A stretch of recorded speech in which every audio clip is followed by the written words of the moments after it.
derrière chaque crise, il y a des opportunités. On n'unit pas un continent aussi grand que l'Afrique en commençant par la fin.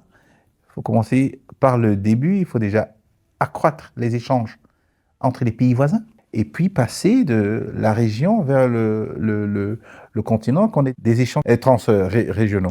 Dr Paul Simon Ndi est un expert en paix, sécurité et relations internationales, directeur régional de l'Institut d'études de sécurité ISSC pour l'Afrique de l'Est et représentant auprès de l'Union africaine.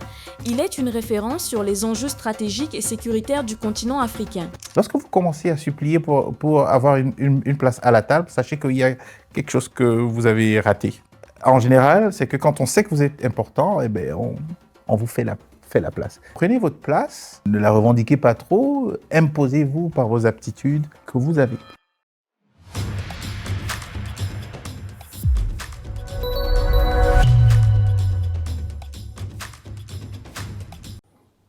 Bonjour, Dr Paul Simon Ndi. Bonjour. Vous êtes directeur régional Afrique de l'Ouest de l'Institut d'études de sécurité, ISS. Nous vous souhaitons la bienvenue dans notre Afrique, la voie de la diplomatie panafricaine. Nous sommes très heureux de vous recevoir à l'occasion de la conférence ministérielle extraordinaire de l'Alliance politique africaine. Bienvenue. Merci, un vrai plaisir. Merci. Alors, je vais commencer avec la première question. La crise au Moyen-Orient est souvent perçue comme un conflit éloigné des réalités africaines. Pourtant, elle suscite aujourd'hui une forte mobilisation diplomatique sur notre continent. Pourquoi l'Afrique doit-elle s'y intéresser de près? Parce que la crise n'est lointaine qu'en apparence. Elle est en fait, elle a des répercussions directes sur le porte-monnaie, sur le prix des denrées alimentaires. Elle a des répercussions, et vous savez que s'il y a un renchérissement du coût de la vie, ça peut mener à des émeutes, les émeutes du pain dans certains pays. Elle a aussi une répercussion directe sur le prix des intrants, surtout les intrants agricoles, à cause des blocages dans les fameux détroits qui sont devenus aujourd'hui des goulots d'étranglement du commerce maritime, qui est le principal lieu où le commerce mondial se fait. Et donc du coup, c'est aussi les denrées alimentaires qui renchérissent, c'est le coût de la vie, mais c'est aussi, vous savez, pour les États, un accroissement de la dette, parce que si le transport maritime devient plus cher, plus long à sécuriser, c'est les assurances qui augmentent. Donc la crise au Moyen-Orient, c'est aussi une crise de l'essence. Dans les stations-service de certains pays, le prix de l'essence non seulement a augmenté, mais l'essence est devenue rare. D'où les files d'attente dans certains pays. Je vis en Éthiopie, et en Éthiopie, les scènes, et au Kenya, où je vais souvent, les scènes de longues files devant les stations essence sont aujourd'hui monnaie courante. Donc, non, l'Afrique n'est peut-être pas sur le champ de bataille, mais l'Afrique est impliquée et impactée par la guerre au Moyen-Orient. Et en tant qu'expert, docteur, des questions de paix et de sécurité, bien sûr, comment est-ce que vous analysez les principales conséquences de cette crise sur les équilibres sécuritaires et géopolitiques de l'Afrique? Alors, les équilibres géopolitiques, alors ce qui est sûr, c'est qu'au niveau géopolitique, il y a une reconfiguration qui est en train d'émerger. Les buts de guerre des Américains et des Israéliens n'étaient pas très clairs. Enfin, si pour Israël, les buts de guerre étaient très clairs, pour les États-Unis, c'était beaucoup moins. Dans tous les cas, si pour les États-Unis, l'objectif principal était de faire tomber j'aime pas le mot régime, mais le gouvernement iranien, non seulement ce but n'a pas été atteint, mais le gouvernement et les autorités iraniennes en sortent renforcées, en fait. Donc, ce but n'a pas été atteint. Il y a eu des destructions, naturellement. Mais du point de vue symbolique aussi, l'Iran est devenu une sorte de porte-drapeau d'un Sud global revanchard qui a porté la preuve qu'un pays du Sud qui a une très forte tradition scientifique. Hein. L'Iran, c'est pas n'importe quel pays, mais qu'un pays du Sud pouvait résister à la brutalité et la sophistication des systèmes de défense combinés israéliens et américains. Mais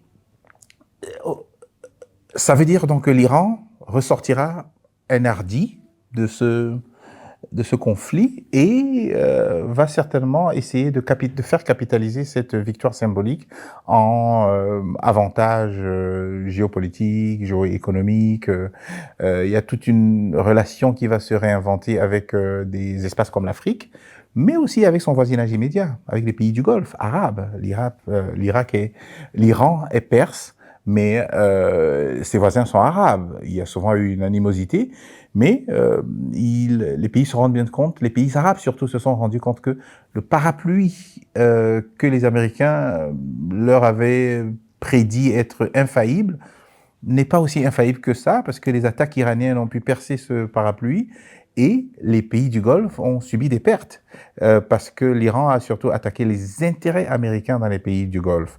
Là aussi, je pense qu'il y aura un rapprochement qu'on va voir entre les pays arabes et l'Iran, rapprochement qui tient tout simplement du bon sens des relations de voisinage, du bon sens de politique étrangère et du bon sens géopolitique. Donc, ces chamboulements prennent forme avec comme arrière-plan un Sud global qui essaye de se positionner comme un pôle de puissance. C'est encore ça va à tâtons. Il y a les BRICS d'un côté, il y a les pays qui y sont, les pays qui n'y sont pas, mais qui aspirent à une certaine forme d'autonomie. C'est pas un non-alignement, parce que finalement, non-alignement à quoi? Il y a une multipolarisation du monde qui est en train de se mettre en place. Il n'y a pas deux pôles, il y a plusieurs pôles. Et donc, l'alignement même devient une question presque absurde, parce que alignement ou alliance suppose une communauté pas seulement d'intérêt immédiat, mais d'intérêt à long terme. Aujourd'hui, les alliances ne comptent plus. Donc, voilà, les reconfigurations sont encore très incertaines, mais ce dont on est sûr, c'est qu'elles sont en train de se mettre en place. Est-ce qu'elles vont durer? Est-ce qu'on va arriver à un ordre mondial pérenne? On n'en sait rien. Nous entrons dans une période de turbulence, et cette guerre, d'une certaine manière, en est, avec la guerre en Ukraine aussi. Ces guerres en sont le symbole. Et au milieu de ces turbulences, on peut dire que la collaboration, la coopération entre les États africains apparaît plus que jamais essentielle. Quelles priorités devraient guider nos actions sur le continent pour mieux anticiper et répondre aux crises géopolitiques internationales? Alors déjà là, votre question touche un point qui me semble essentiel. La coopération en Afrique doit s'intensifier. Mais vous savez, la coopération à 54 États, c'est compliqué. C'est déjà très difficile pour l'Union européenne à 27, composée de pays solides, à l'histoire ancienne, développée. C'est encore plus difficile quand on est le double et qu'on a des structures étatiques fragiles, certaines qui sont en conflit. Mais ce n'est pas impossible, parce qu'il y a les États africains ont un idéal de coopération qu'on appelle le panafricanisme. Le panafricanisme est resté un idéal qui, à mon avis, reste très rhétorique, a du mal à trouver une manifestation institutionnelle propre, de vrais mécanismes de coopération. Les États africains commercent très peu entre eux.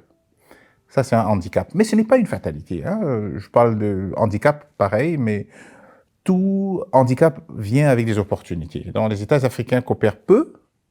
Il y a la fameuse zone de libre-échange économique qui est en train de se mettre sur pied. Mais ça, c'est à long terme. C'est un idéal sur lequel il faut travailler aujourd'hui pour commencer à avoir des résultats peut-être dans 25 ans, 30 ans. Oui, c'est malheureusement ça. Il y a aussi la coopération économique, politique et sociale, les échanges. Les échanges se passent comment? il faut des infrastructures pour qu'il y ait des échanges. Quand on voyage aujourd'hui en Afrique, le prix d'un billet d'avion est exorbitant. C'est trop cher. Il n'y a pas de route.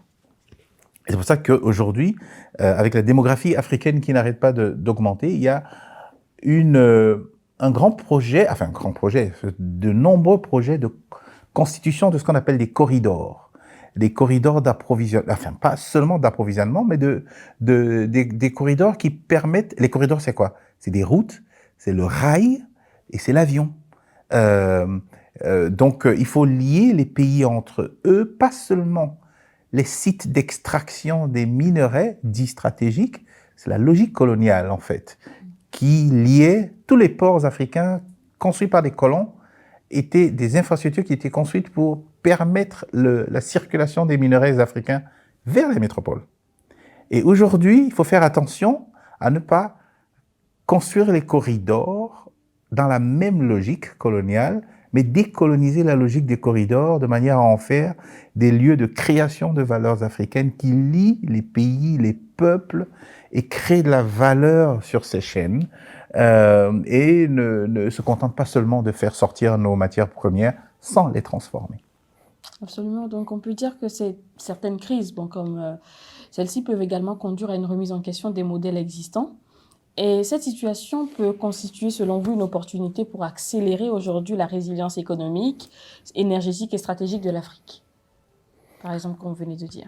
Oui, derrière chaque crise, il y a des opportunités. Les habitudes, on la vit très dure. Nos États ont des structures dont ils ont hérité de la colonisation. On était des États spécialisés dans la production de matières premières pour le marché mondial.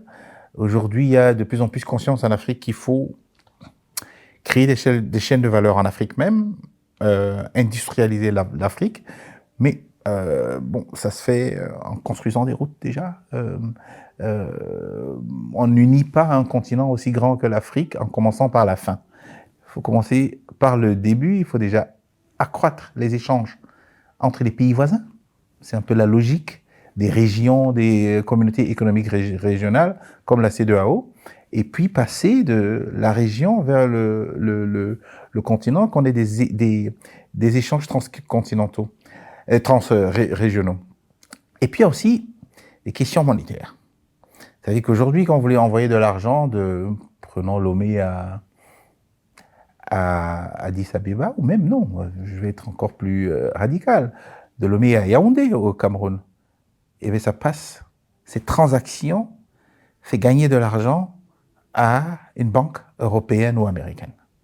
C'est-à-dire que même si on est en zone CFA, compte tenu de l'inconvertibilité entre les deux zones, Afrique de l'Ouest et Afrique centrale, ça passe. Il y a donc un processus, une opération de change qui a lieu, qui fait que la transaction ne se fait pas directement avec l'Afrique centrale et passe par certainement la France ou une institution dollarisée.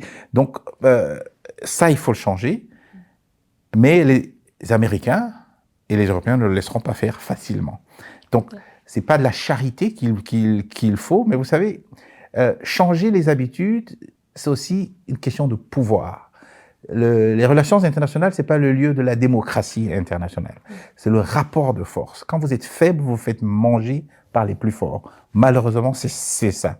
Et souvent, les Africains confondent la scène internationale avec la démocratie qu'on voit dans l'espace national. Il n'y a pas de démocratie dans l'espace international parce qu'il n'y a pas de gouvernement mondial. Il n'y a pas une instance qui peut réguler on a l'ONU, on a plusieurs instances qui essayent de créer des normes et des valeurs. Mais les plus forts, souvent, ont le dernier mot. C'est pour ça qu'on a les Nations Unies, mais à l'intérieur des Nations Unies, il y a quand même les puissants. C'est le Conseil de sécurité. Le Conseil de sécurité, c'est pas démocratique. On n'est pas élu démocratiquement pour entrer dans le Conseil de sécurité. On est fort et on y est. Et quand on est faible, on n'y est pas. Donc, je caricature un peu, mais les relations internationales, c'est l'espace de l'expression du rapport de force. Et c'est pour ça que l'Afrique, les États africains individuellement sont trop faibles, y compris les plus grands. Ils ne peuvent pas faire l'économie de la coopération et de l'intégration pour pouvoir compter. Même les États européens, individuellement, sont faibles. L'Allemagne, individuellement, est faible. La France, faible. Mais l'Union européenne est un vrai pôle économique, est un vrai pôle de pouvoir économique et politique mondial. Merci beaucoup, docteur. Il faut que l'Afrique puisse s'unir et se renforcer à travers de bonnes coopérations. Et aujourd'hui, cette conférence qui réunit des responsables africains, des représentants du Moyen-Orient, ainsi que plusieurs partenaires internationaux. Quel rôle un dialogue de cette nature peut-il jouer dans la prévention des crises et la recherche de solutions durables pour l'Afrique? Alors, je dois dire que quand j'avais appris la création de l'Alliance politique africaine, j'étais circonspect, je l'observais, je la voyais évoluer. Ça fait 3 ans qu'elle existe. Et aujourd'hui, voir qu'elle peut organiser une conférence extraordinaire et rassembler des présidents, des ministres, des ambassadeurs et des experts. Déjà, le fait de pouvoir le faire, pour moi, c'est un succès. Pourquoi je pense que c'est une bonne idée? Vous savez, les États ont beaucoup d'opportunités de se rencontrer dans des discussions formelles. Les sommets, les sommets régionaux, les sommets à l'Union africaine, l'Assemblée générale des Nations unies. Mais ça, ce sont des occasions formelles. Les vraies décisions ne se prennent pas dans des sommets. Les vraies décisions se préparent dans des espaces informels comme l'APA, en fait, où les responsables, représentants de pays viennent. Ils sont certes là en tant que représentants de pays, mais à vrai dire, ils parlent aussi avec toute l'expérience qu'ils ont de la pratique diplomatique, de leur connaissance des enjeux géopolitiques et de la manière dont ils peuvent pousser les intérêts, pas seulement de leur pays, mais de la région et du continent. Moi, de toute façon, j'ai trouvé les échanges, je m'y attendais pas forcément parce que je vis à Addis Abeba où c'est souvent très formel. Il n'y a pas beaucoup de cadres informels similaires où on peut, à des niveaux divers, avoir des plateformes de discussion et d'échange où on accepte que la divergence n'est pas une fatalité, qu'on accepte que des pays ont des intérêts divergents. Mais au moins, en anglais, on dit to agree to disagree, de se mettre d'accord sur ses désaccords. Et ça, c'est déjà un acquis. J'ai trouvé la conférence très enrichissante, non pas seulement à cause de la qualité des débats, mais aussi à cause du fait qu'on se rende compte que des pays qui ont officiellement des positions différentes peuvent trouver même un terrain d'entente pour se rendre compte que ces divergences ne sont pas une fatalité. Mais elle était aussi importante parce que moi je trouvais génial qu'on invite des représentants des pays du Golfe, des pays du Moyen-Orient, qui ait cette discussion directe entre les pays africains et les pays du Moyen-Orient. On n'a pas assez de rapports. Moi, je travaille dans un institut de recherche stratégique. On a des rapports avec des instituts américains, européens, africains, même latino-américains. On a très peu, très peu, avec des pays de la région du Moyen-Orient, du Golfe. On en a très peu. Mais à vrai dire, ils parlent aussi avec toute l'expérience qu'ils ont de la pratique diplomatique, de leur connaissance des enjeux géopolitiques et de la manière dont ils peuvent pousser les intérêts, pas seulement de leur pays, mais de la région et du continent. Moi, de toute façon, j'ai trouvé les échanges, je m'y attendais pas forcément parce que je vis à Addis Abeba où c'est souvent très formel. Il n'y a pas beaucoup de cadres informels similaires où on peut, à des niveaux divers, avoir des plateformes de discussion et d'échange où on accepte que la divergence n'est pas une fatalité, qu'on accepte que des pays ont des intérêts divergents, mais au moins, en anglais on dit to agree to disagree, de se mettre d'accord sur ses désaccords. Et ça, c'est déjà un acquis. J'ai trouvé la conférence très enrichissante, non pas seulement à cause de la qualité des débats, mais aussi à cause du fait qu'on se rende compte que des pays qui ont officiellement des positions différentes peuvent trouver même un terrain d'entente pour se rendre compte que ces divergences ne sont pas une fatalité. Mais elle était aussi importante parce que moi, je trouvais génial qu'on invite des représentants des pays du Golfe, des pays du Moyen-Orient, qui ait cette discussion directe entre les pays africains et les pays du Moyen-Orient. On n'a pas assez de rapports. Moi, je travaille dans un institut de recherche stratégique. On a des rapports avec des instituts américains, européens, africains, même latino-américains. On a très peu, très peu, hein, avec des pays de la région du Moyen-Orient, du Golfe, on en a très peu. Donc il y a toute une relation à construire et je crois que des rencontres pareilles, parce qu'elles sont informelles, préparent ce terrain et préparent aussi des décisions qui peuvent être ramenées à un niveau formel. Merci beaucoup, docteur. Et au-delà de ces échanges diplomatiques de qualité qui pourraient apporter, qu'est-ce que cette conférence pourrait aussi concrètement apporter aux États africains dans la manière d'anticiper, de prévenir et de gérer les crises? C'est bon? Elle donne l'opportunité d'écouter des idées nouvelles. Aujourd'hui, il y a eu quelques idées intéressantes qui ont été proposées. Vous savez, parmi les ministres, il y en a qui sont à leur poste depuis très longtemps. Donc, ils ont vu passer des choses. Ils ont vu de très bonnes idées qui étaient émises par un de leurs collègues et puis qui disparaissaient, quoi. Donc, ils ont une vraie expérience. Ce genre de forum, je vais vous donner un exemple. Le président togolais, le président du Conseil, a, par exemple, dit des choses, moi, qui m'ont intéressé, parce que, bon, un peu de manière un peu égoïste, parce que ça concerne des organisations comme la mienne. Il a dit, par exemple, il était impératif pour l'Afrique d'améliorer ses capacités d'analyse géopolitique. Vous savez, pour résoudre un problème, il faut déjà le définir. Et le récit que vous en tirez, le narratif, doit venir de vous. Vous ne pouvez pas résoudre une crise africaine en empruntant des récits d'ailleurs. La manière dont les autres vous voient n'est pas la manière dont vous vous voyez. Je ne dis pas que la manière dont vous vous voyez est juste, mais c'est votre manière de vous voir. Elle est légitime rien que pour ça. Elle peut être fausse, hein, mais c'est la vôtre. Celle de l'autre, c'est celle de l'autre, quoi. Donc, vous ne pouvez pas construire une solution à partir d'un diagnostic qui a été émis par quelqu'un qui n'a peut-être pas les mêmes intérêts que vous.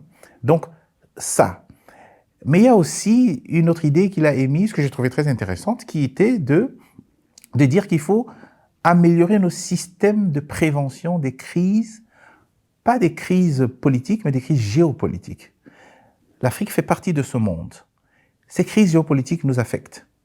Si on laisse l'analyse, la prévision, la prospective sur ces défis à d'autres, eh bien, les solutions vont venir des autres. Donc, nous devons avoir une capacité. On a à l'Union africaine un système d'alerte précoce sur les conflits. Mais ce système, par exemple, était surtout basé sur les conflits internes en Afrique. Or, aujourd'hui, les conflits ne sont plus seulement des conflits internes, ils sont régionaux. La menace terroriste ne menace pas un pays, il menace des pays. On sait que les zones transfrontalières sont très fragiles parce qu'elles sont souvent très loin des capitales, il y a très peu d'infrastructures, l'État souvent n'existe pas, il est très peu présent. Mais les solutions que l'on a à ces crises sont généralement nationales. La crise climatique, elle ne connaît pas de frontières. Les pandémies ne connaissent pas de frontières. Donc, il y a tout un ensemble de problèmes qui n'ont de solution que internationale, commune, et c'est en cela que ce genre de forum permet justement de pouvoir réfléchir de manière informelle et ouverte sur des solutions possibles. Merci beaucoup, docteur. Et pour conclure, quel message souhaiterez-vous adresser aux décideurs africains et surtout à la jeunesse du continent sur les défis géopolitiques qui redessinent aujourd'hui notre monde? Question difficile, parce que des décideurs, il y en a plusieurs. Il y a des décideurs politiques, et les décideurs politiques, il y en a à tous les niveaux.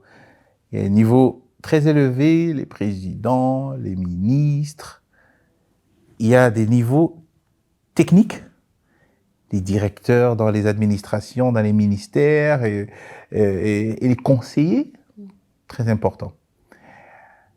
Mais les décideurs ne sont pas que au niveau politique. Parce que souvent, quand on parle de décideurs, on a tendance à les réduire au niveau politique. Il y a des décideurs économiques. Moi, d'ailleurs, une des raisons pour laquelle j'étais très content de venir à cette réunion, c'était parce que depuis que la guerre en Iran a commencé, les gens qui m'invitent pour des conférences sur les impacts de cette guerre, c'est surtout des compagnies, c'est le secteur privé, c'est les sociétés multinationales qui veulent savoir quel est l'impact sur leurs investissements.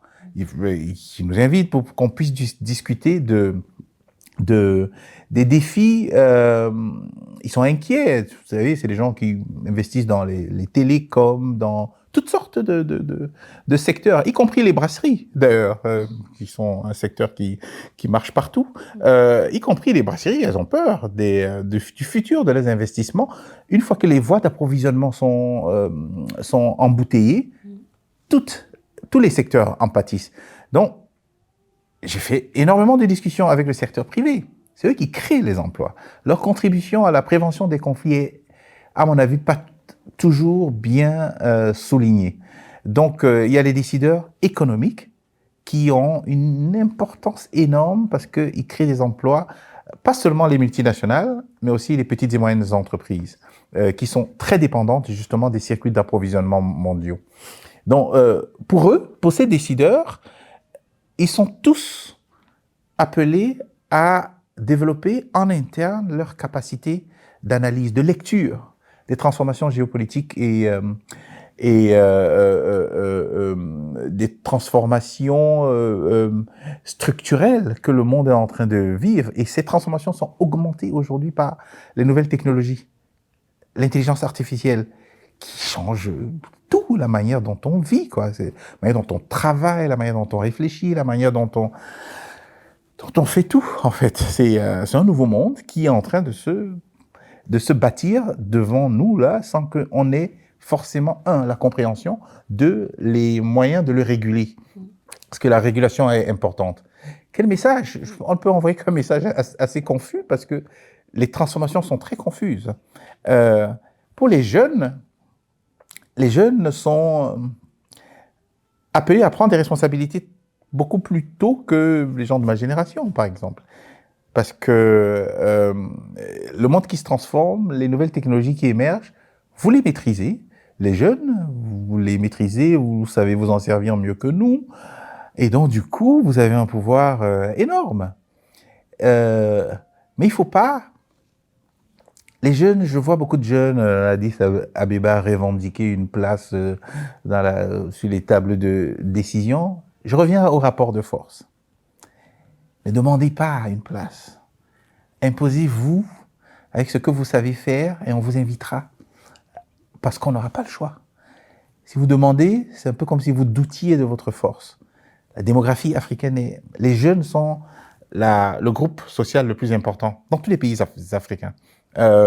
Donc, non, vous avez des aptitudes qui font de vous un outil important. Vous n'avez pas besoin de supplier. Lorsque vous commencez à supplier pour avoir une place à la table, sachez qu'il y a quelque chose que vous avez raté.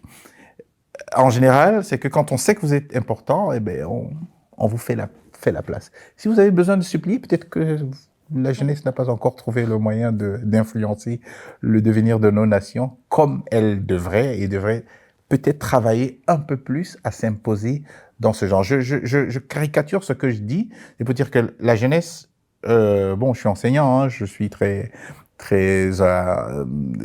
au contact des personnes plus jeunes que moi, mais et c'est pour ça que je suis un peu au courant de certaines aptitudes que ces personnes ont, que vous avez. Donc, prenez votre place, ne la revendiquez pas trop, imposez-vous par vos aptitudes que vous avez.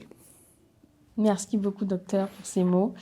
Merci, docteur Andy. Merci d'avoir partagé avec nous votre analyse et votre expertise.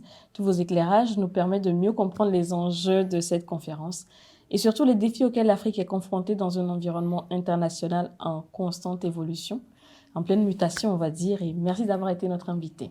Merci à vous. Agréable d'avoir passé ce moment avec vous. Merci beaucoup.